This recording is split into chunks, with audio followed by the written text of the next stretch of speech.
En Cesarea, una ciudad de mar y comercio, vivía un hombre llamado Cornelio, un centurión del regimiento romano conocido como la cohorte itálica. Aunque Cornelio era un extranjero en Israel, no era conocido por su poder militar ni por sus conquistas. Su verdadera fama surgía de algo mucho más profundo, algo que tocaba los corazones de los habitantes de Cesarea: su carácter justo y su ferviente devoción. La Escritura lo describe como un hombre devoto y temeroso de Dios con toda su casa, un hombre que constantemente oraba y daba generosamente a los pobres. Desde su imponente villa, situada cerca de la costa del Mediterráneo, Cornelio se dedicaba a la oración. Sus oraciones se elevaban como incienso hacia el cielo, una y otra vez, como si estuviera intentando alcanzar algo que sentía estar cerca, pero aún no podía tocar. Cornelio era conocido por su generosidad. Su mano siempre estaba abierta para el necesitado, y su corazón, inclinado hacia el Dios de Israel, aunque él mismo no era judío. La villa de Cornelio se convirtió en un lugar de refugio, donde los más pobres podían encontrar consuelo, y sus acciones reflejaban el amor y la misericordia de Dios. Sin embargo, Cornelio tenía un anhelo profundo en su espíritu. A pesar de su vida de devoción y de servicio a otros, sentía que algo faltaba, una pieza esencial en su búsqueda de Dios. Había oído de Jesús de Nazaret y de los milagros que había realizado, pero aún no había tenido el privilegio de entender plenamente ese mensaje. Sus oraciones subían al cielo, esperando una respuesta divina, una señal de que el Dios al que oraba había escuchado su clamor. Este anhelo lo impulsaba a seguir buscando con persistencia, convencido de que, tarde o temprano, recibiría la respuesta que su corazón anhelaba. Cornelio vivía una rutina marcada por la disciplina militar y la devoción espiritual. Por las mañanas, dirigía a sus hombres con autoridad, pero también con justicia, ganándose su respeto no solo por su rango, sino por su integridad. Enseñaba a sus soldados no solo tácticas militares, sino valores de respeto y justicia que él mismo practicaba. Cornelio creía firmemente que un verdadero líder debía servir de ejemplo y actuar con rectitud, y eso lo diferenciaba de muchos otros comandantes. Por las tardes, al caer el sol, Cornelio se retiraba a su habitación, lejos del ruido y las exigencias de la vida militar. Alzaba sus manos hacia el cielo, invocando al Dios de Israel. Su voz se elevaba en oración, su corazón lleno de esperanza y reverencia. Los sirvientes de su casa, algunos de los cuales también se habían vuelto devotos, lo escuchaban y se unían a él, admirando la fe inquebrantable de su maestro. Para Cornelio, la oración no era solo una rutina, era su conexión personal con el Dios que él sabía que lo escuchaba, aunque todavía no conociera todo el plan divino.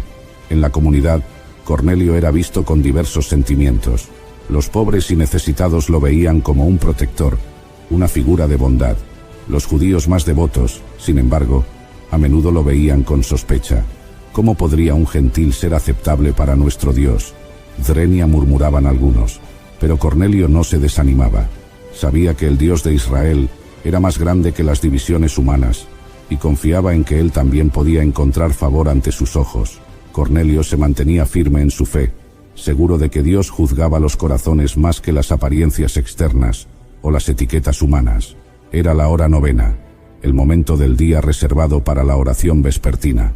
Cornelio estaba solo, en medio de su ritual diario, cuando de repente una luz deslumbrante llenó la habitación.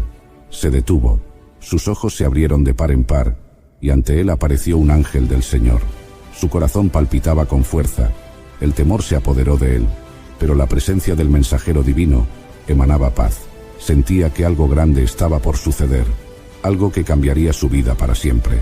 El ángel lo llamó por su nombre, Cornelio. El centurión, asombrado y aún un poco temeroso, respondió, y el ángel continuó: tus oraciones y tus limosnas han subido como memorial delante de Dios. Ahora, envía hombres a Jope y haz venir a Simón, que también se llama Pedro. Él se hospeda con un curtidor llamado Simón, junto al mar. Las palabras del ángel llenaron el corazón de Cornelio de esperanza. Había sido escuchado.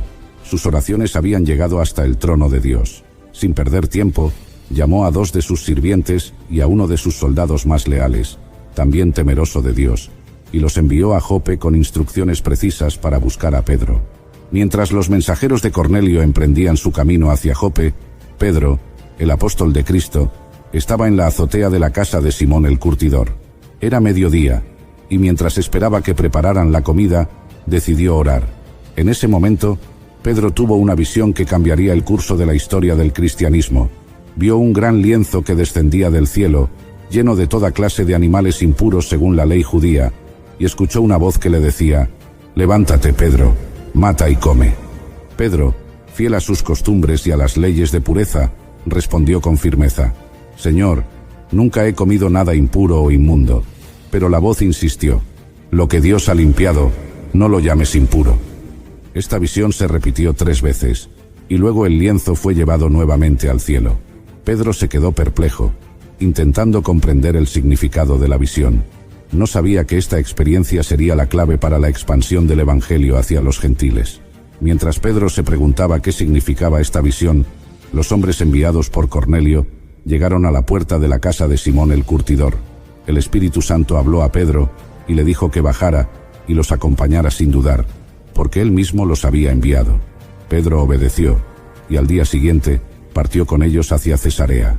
En el camino, Pedro reflexionaba sobre la visión y se preguntaba qué propósito tenía Dios al llevarlo hasta la casa de un gentil. Cuando llegaron a Cesarea, Cornelio ya los estaba esperando. Había reunido a sus familiares y amigos más cercanos, llenando su casa con aquellos que también tenían sed de conocer la verdad. Al ver a Pedro entrar, Cornelio se postró ante él en reverencia. Pero Pedro con humildad lo levantó diciendo: «Levántate, pues yo también soy hombre». Pedro comprendió que, aunque ellos provenían de mundos diferentes, ambos estaban bajo el mismo Dios, y eso los hacía iguales. Pedro comenzó a hablar, y las palabras del Evangelio resonaron en la sala. Habló del ministerio de Jesús, de cómo había pasado haciendo el bien y sanando a todos los oprimidos por el diablo.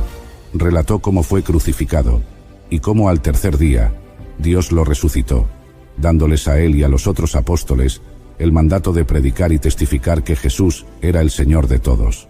Pedro les explicó que en Cristo todos tenían acceso a la salvación, y que Dios estaba llamando a cada uno de ellos a una nueva vida en él. Mientras Pedro hablaba, algo maravilloso ocurrió. El Espíritu Santo descendió sobre todos los que escuchaban, incluso sobre los gentiles que estaban allí. Los presentes comenzaron a hablar en lenguas y a alabar a Dios, tal como había sucedido en el día de Pentecostés.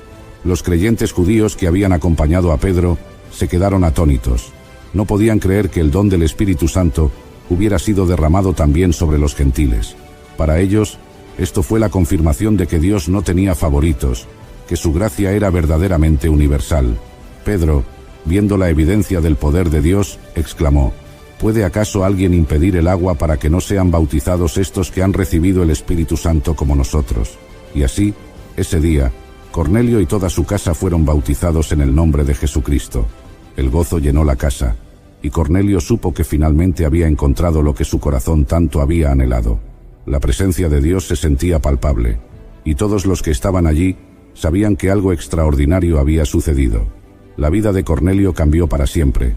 Ya no solo era un hombre devoto y temeroso de Dios, sino ahora un seguidor de Cristo, lleno del Espíritu Santo. Su hogar se convirtió en un faro de luz en Cesarea, atrayendo a muchos a la fe. Los pobres seguían viniendo a él, pero ahora, además de darles ayuda material, Cornelio también les compartía las buenas nuevas de salvación. Los que conocían a Cornelio sabían que había algo diferente en él, una paz y una alegría que no se podían explicar con palabras humanas. Este evento marcó un antes y un después en la historia de la Iglesia. Los apóstoles y los primeros creyentes comprendieron que el Evangelio no estaba reservado solo para los judíos, sino que era para todos, sin importar su nacionalidad o condición. Dios no hace acepción de personas, dijo Pedro ese día, y esa verdad comenzó a expandirse más allá de las fronteras de Israel, alcanzando al mundo entero.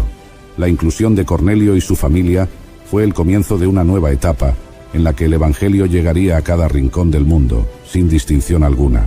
La historia de Cornelio nos enseña que Dios busca corazones sinceros, sin importar su origen o nacionalidad. Él escucha nuestras oraciones y abre caminos para que conozcamos la verdad. Cornelio, un hombre fuera del pacto original, fue el primero en experimentar que la gracia de Dios está disponible para todos.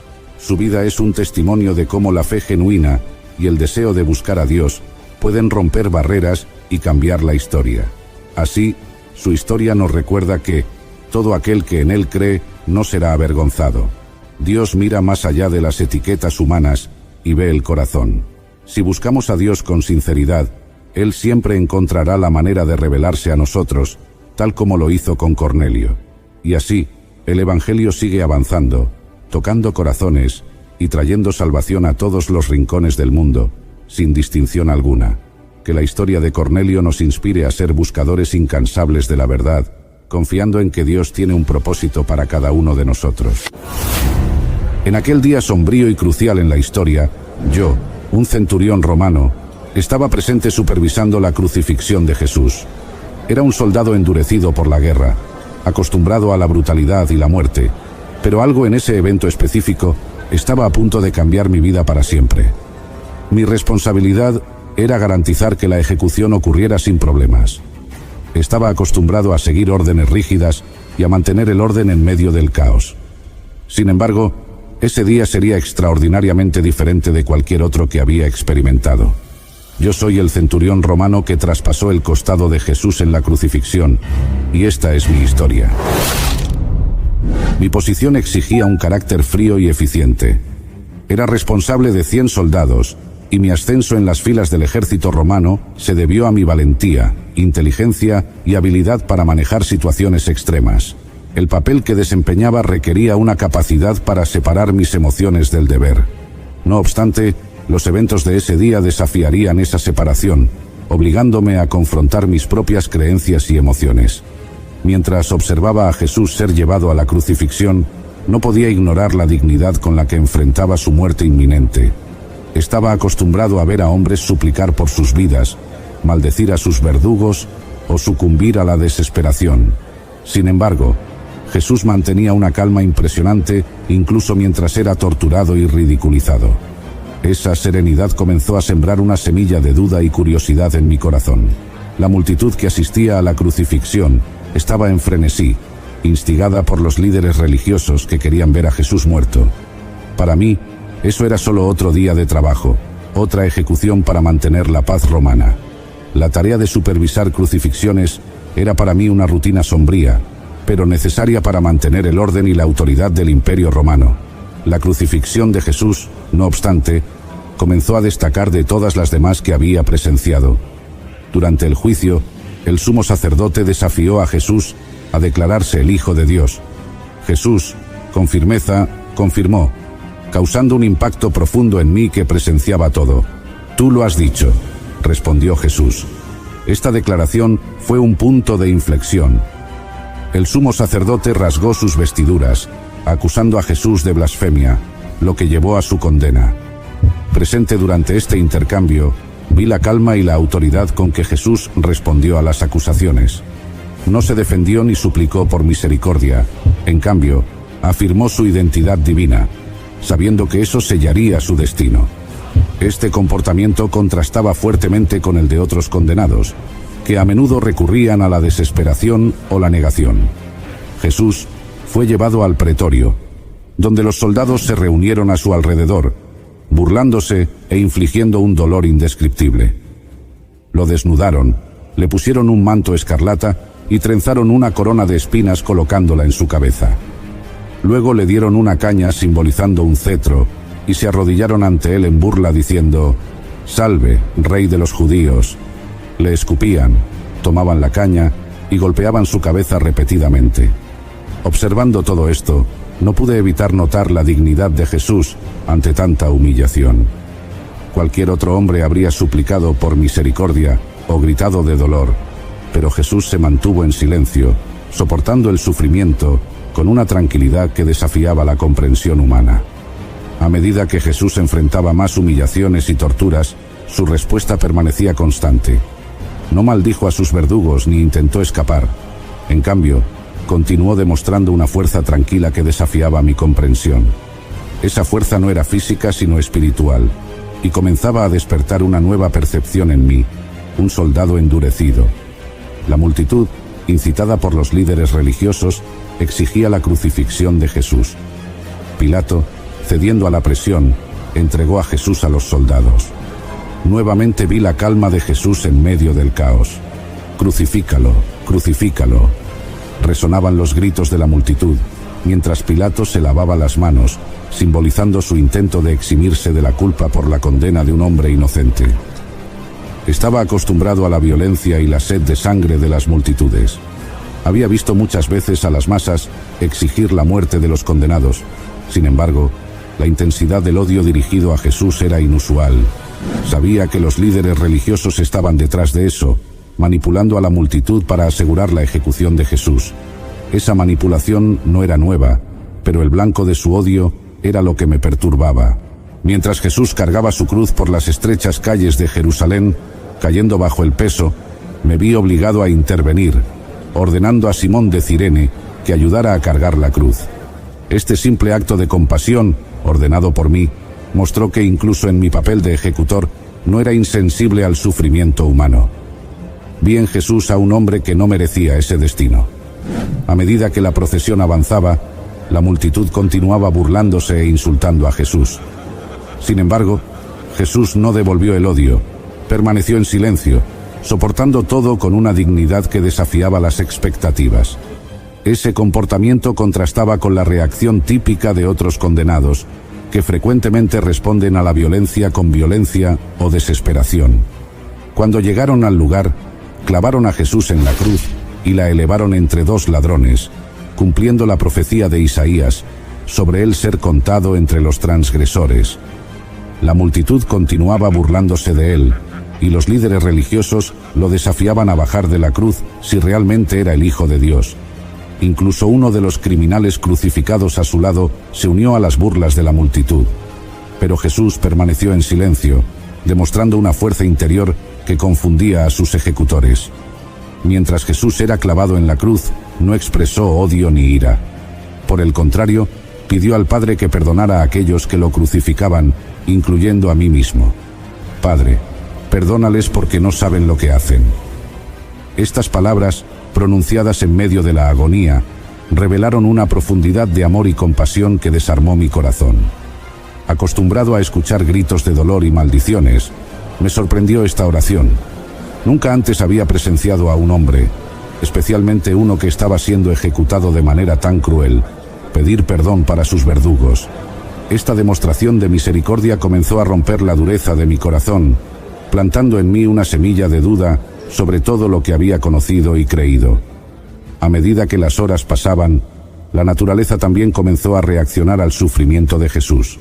La oscuridad cayó sobre la tierra al mediodía, durando hasta las 3 de la tarde.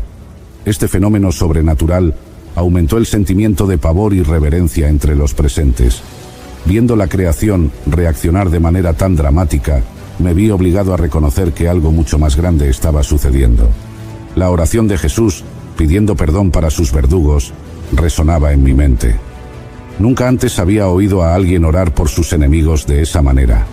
Esta demostración de amor y compasión contrastaba fuertemente con la brutalidad del acto de crucifixión. Comencé a preguntarme quién era este hombre que podía amar tan profundamente incluso en medio de la tortura. Mientras los soldados echaban suertes, Jesús continuaba sufriendo en silencio, mostrando una resistencia y una serenidad que desafiaban la comprensión humana. Para mí, cada momento aumentaba mi convicción de que este no era un hombre común. Reflexionaba sobre las historias y los milagros que había oído sobre Jesús, y me preguntaba cómo alguien con tanto poder y compasión podía ser condenado a muerte. Y Jesús, clamando otra vez con gran voz, entregó el Espíritu. Y he aquí que el velo del templo se rasgó en dos, de arriba a abajo. La tierra tembló y las piedras se partieron. Estos eventos físicos reflejaban la magnitud espiritual de lo que estaba ocurriendo. El velo del templo, que separaba el lugar santísimo, fue rasgado, simbolizando la nueva alianza entre Dios y la humanidad a través del sacrificio de Jesús. Era viernes, y al día siguiente sería la fiesta de la Pascua, una celebración sagrada para los judíos. Los jefes judíos no querían que en el día sábado los 3 hombres siguieran colgados en las cruces, porque ese sería un sábado muy especial. Con gran urgencia pidieron a Pilato ordenar que se les quebraran las piernas a los 3 hombres para acelerar su muerte, y así poder retirar los cuerpos antes del anochecer. los soldados, siguiendo las órdenes, fueron y les quebraron las piernas a los dos que habían sido clavados junto a Jesús. Pero cuando llegaron a Jesús, se dieron cuenta de que ya había muerto. Había una calma extraña en su semblante, una paz que sobrepasaba todo entendimiento. Por eso no le quebraron las piernas, cumpliendo sin saberlo las antiguas profecías. Y fue entonces cuando me acerqué a Jesús. Con mi lanza en mano, perforé su costado para asegurarme de su muerte. Al instante salió sangre y agua, un signo claro de que su sufrimiento había terminado. Pero ese acto simple y brutal resonó en mi corazón de una manera que no puedo explicar. Todo esto sucedió para que se cumpliera lo que dice la Biblia: no le quebrarán ningún hueso. En otra parte, la Escritura también dice: mirarán al que atravesaron con una lanza. De repente, la tierra tembló y una oscuridad sobrenatural cubrió el cielo. Estos signos cósmicos nos conmovieron profundamente a mí y a los soldados que custodiábamos a Jesús. Nunca habíamos presenciado algo semejante. Desde la hora sexta hasta la hora novena, hubo tinieblas sobre toda la tierra. Este fenómeno sobrenatural aumentó el sentimiento de pavor y reverencia entre nosotros, dejando claro que la crucifixión de Jesús era un evento extraordinario. Viendo la creación reaccionar de manera tan dramática, me vi obligado a reconocer que estaba ante un momento único en la historia. La tierra tembló y las rocas se partieron, mostrando que la naturaleza estaba de luto por la muerte del Hijo de Dios. Para entonces, mis hombres y yo estábamos llenos de miedo. Estábamos acostumbrados a lidiar con el peligro y la muerte, pero esta experiencia era diferente. No solo estábamos presenciando una ejecución, estábamos siendo testigos de una manifestación del poder divino.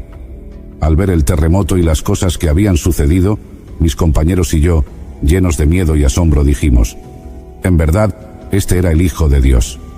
Era una confesión que nacía del alma, un reconocimiento de la divinidad de aquel hombre que habíamos crucificado. Muchas mujeres, que desde Galilea habían seguido a Jesús para servirlo, estaban allí mirando de lejos. Entre ellas estaban María Magdalena, María la madre de Jacobo y de José, y la madre de los hijos de Zebedeo. Ellas observaban con el corazón lleno de dolor, pero su presencia silenciosa y fiel daba testimonio del amor y la dedicación que Jesús había inspirado en sus seguidores. Yo fui testigo de todo esto, y sé que es cierto. Vi con mis propios ojos la serenidad de Jesús, sentí en mi corazón la verdad de sus palabras, y presencié los signos divinos que acompañaron su muerte.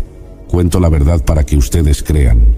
Yo, un centurión romano, fui testigo de la crucifixión de Jesús. No murió por las rocas, sin embargo, las rocas fueron más tiernas que nuestros corazones, por quienes Él derramó su sangre. Vi todo lo que sucedió ese día y al final no pude evitar declarar: verdaderamente, este era el Hijo de Dios. Esta confesión no fue solo por las señales externas como la oscuridad y el terremoto, sino también por lo que observé en Jesús durante todo el proceso de tortura y crucifixión. Yo, un hombre acostumbrado a la brutalidad de la guerra y la muerte, fui profundamente conmovido por lo que vi y oí ese día. Vi la dignidad, la compasión y el amor de Jesús, incluso en medio de la agonía. Esto contrastaba fuertemente con la brutalidad y la crueldad que yo estaba acostumbrado a ver en otras ejecuciones. Mi proclamación fue un acto de valentía y fe. Estaba rodeado por soldados y líderes religiosos que habían condenado a Jesús a muerte, pero aún así, declaré mi creencia en su divinidad. Ese fue un hito en mi vida, un momento de transformación que me llevó a reconocer la verdad sobre quién era Jesús. Mi declaración también fue un testimonio para aquellos que estaban presentes. La confesión de un soldado romano endurecido por la batalla dio credibilidad a la divinidad de Jesús. La muerte de Jesús comenzó a tener un impacto inmediato, tocando mi corazón, que estaba allí para supervisar su ejecución. Comencé el día como un ejecutor, pero lo terminé como un creyente. A medida que las horas pasaban, reflexioné sobre los acontecimientos. Pensé en el significado de las palabras de Jesús y en el impacto de los eventos que presencié. La oración de Jesús pidiendo perdón para nosotros, sus verdugos, los signos sobrenaturales y la serenidad de Jesús ante la muerte. Estos momentos continuaron resonando en mi mente, y cada momento de ese día reforzó mi convicción de que había presenciado algo extraordinario. Mi mente estaba llena de preguntas. ¿Quién era este hombre que ayudé a crucificar? ¿Cómo podía alguien soportar tanto dolor y humillación con tanta dignidad? ¿Por qué la naturaleza respondió tan dramáticamente a su muerte? Estas preguntas comenzaron a consumir mis pensamientos, llevándome a buscar respuestas. Las palabras de Jesús al sumo sacerdote, afirmando que él vería al Hijo del Hombre sentado a la derecha del poder y viniendo sobre las nubes del cielo, resonaban en mi mente. Empecé a darme cuenta de que la crucifixión no era el final, sino el comienzo de algo mucho mayor. Acostumbrado a lidiar con la muerte, comencé a vislumbrar la promesa de vida eterna a través de Jesús. Mientras reflexionaba, no pude evitar pensar en la responsabilidad que cargaba. Había supervisado la ejecución de un hombre justo, un hombre que ahora creía que era el Hijo de Dios. Ese peso de responsabilidad comenzó a transformar mi visión de mí mismo y del mundo a mi alrededor. Ya no era solo un soldado romano, ahora era alguien que había sido tocado por la verdad divina. Algo dentro de mí empezó a cambiar. Yo, un soldado endurecido por la guerra y la muerte, sentí mi corazón ser tocado por el mensaje de amor y perdón de Jesús. La brutalidad que había presenciado y participado a lo largo de mi carrera ahora parecía vacía y sin sentido ante la compasión y la misericordia que Jesús demostró en la cruz. Comencé a sentir una nueva conciencia espiritual despertando dentro de mí. Había visto a muchos hombres morir, pero la muerte de Jesús era diferente. Hey there, it's Dr. Sanjay Gupta with some exciting news to share. CNN is now streaming. That means you can read, watch, and stream everything in one subscription. You can watch news live 24/7. You can also explore catch-up videos and explainer videos, and you can also watch the library of CNN's originals, including my latest documentary, It Doesn't Have to Hurt. Just go to cnn.com/all-access. Había una santidad y una paz en la forma en que Jesús enfrentó su ejecución que era imposible de ignorar. Esta experiencia empezó a romper la dureza de mi corazón, llevándome a reconsiderar mis creencias y valores. Mi transformación interior no fue inmediata, sino gradual. A medida que reflexionaba sobre los eventos de ese día, sentí una creciente necesidad de buscar la verdad. Empecé a preguntarme sobre el significado de la vida y la muerte, y sobre el propósito de mi propia existencia. Esta búsqueda espiritual me llevó a un viaje de descubrimiento y autoconocimiento. Antes era conocido por mi eficiencia y frialdad, pero ahora empecé a demostrar señales de compasión y humildad. Comencé a tratar a mis subordinados y prisioneros con más humanidad, reflejando la influencia de Jesús en mi vida. Mi transformación interior fue un testimonio del poder de la cruz para cambiar corazones y mentes, llevándome a una nueva comprensión de amor y justicia. El impacto de ese día no se limitó solo a mí. Otros soldados y espectadores también fueron profundamente afectados por lo que vieron y oyeron. La crucifixión de Jesús dejó una marca indeleble en todos los presentes, llevando a muchos a cuestionar sus creencias y a buscar la verdad. La muerte de Jesús comenzó a esparcir semillas de fe que germinarían en las semanas y meses siguientes. Entre los presentes estaban las mujeres que acompañaron a Jesús desde Galilea, incluyendo a María Magdalena, María madre de Santiago y José, y la madre de los hijos de Zebedeo. Ellas observaron todo desde lejos, pero su amor y devoción a Jesús eran innegables. Estas mujeres serían las primeras en presenciar la resurrección de Jesús, y su testimonio sería crucial para esparcir la buena nueva. La crucifixión también tuvo un impacto significativo sobre José de Arimatea y Nicodemo, ambos miembros del Sanedrín que secretamente creían en Jesús. Arriesgaron sus reputaciones y posiblemente sus vidas para pedir el cuerpo de Jesús a Pilato y enterrarlo con dignidad. Este acto de valentía y fe demostró que la muerte de Jesús estaba comenzando a transformar corazones, incluso entre los líderes religiosos. Yo, el centurión que comenzó el día como un ejecutor, lo terminé como un creyente. Mi declaración de fe fue un hito en la historia de la salvación, mostrando que incluso los más endurecidos pueden ser tocados por la gracia divina. Mi transformación sirvió como un poderoso testimonio del poder redentor de la cruz, inspirando a otros a buscar la verdad y a abrazar la fe en Jesús. María Magdalena, una seguidora devota de Jesús, también estaba presente. Su testimonio sobre la resurrección de Jesús añadió más credibilidad a mi experiencia. Ella fue la primera en ver a Jesús resucitado, y su historia inspiró a muchos a creer en el poder de la resurrección. María Magdalena fue y anunció a los discípulos: «He visto al Señor», y les contó lo que Él le había dicho. María Magdalena era una mujer que había sido liberada de 7 demonios por Jesús. Su gratitud y amor por Él eran profundos, y lo siguió fielmente, apoyando su ministerio. Cuando Jesús fue crucificado, ella permaneció al pie de la cruz, presenciando su sufrimiento y muerte. Su presencia constante al lado de Jesús, durante sus momentos más difíciles, mostró su devoción inquebrantable. La resurrección de Jesús fue un momento de gran alegría y transformación para María Magdalena. Corrió para contar a los discípulos, que estaban escondidos por miedo a los líderes judíos. Su mensaje trajo esperanza y renovó la fe de aquellos que estaban desanimados. La experiencia de María Magdalena como testigo ocular de la resurrección fue un poderoso testimonio que ayudó a esparcir la buena nueva. Al escuchar el testimonio de María Magdalena y de otros seguidores de Jesús, mi fe se fortaleció aún más. La resurrección de Jesús confirmó todo lo que había presenciado durante la crucifixión. Vi que la muerte no tenía la última palabra y que la vida eterna era una realidad prometida por Jesús. Este entendimiento profundo me llevó a compartir mi propia experiencia y fe con otros. Después de la resurrección de Jesús, comencé a compartir mi experiencia con otros. Conté cómo había presenciado los eventos extraordinarios en la crucifixión, incluyendo los signos sobrenaturales y la compasión de Jesús. Mi historia conmovió muchos corazones y llevó a muchos a la fe en Cristo. Me convertí en uno de los primeros en reconocer públicamente la divinidad de Jesús, mostrando que el mensaje de Jesús era para todos, judíos y gentiles. La crucifixión y la resurrección de Jesús tuvieron un impacto profundo y duradero. Mi historia, de comenzar el día como un ejecutor y terminarlo como un creyente, es un poderoso testimonio del poder transformador de la cruz. El mensaje de Jesús continúa tocando corazones y cambiando vidas, tal como lo hizo hace más de 2000 años.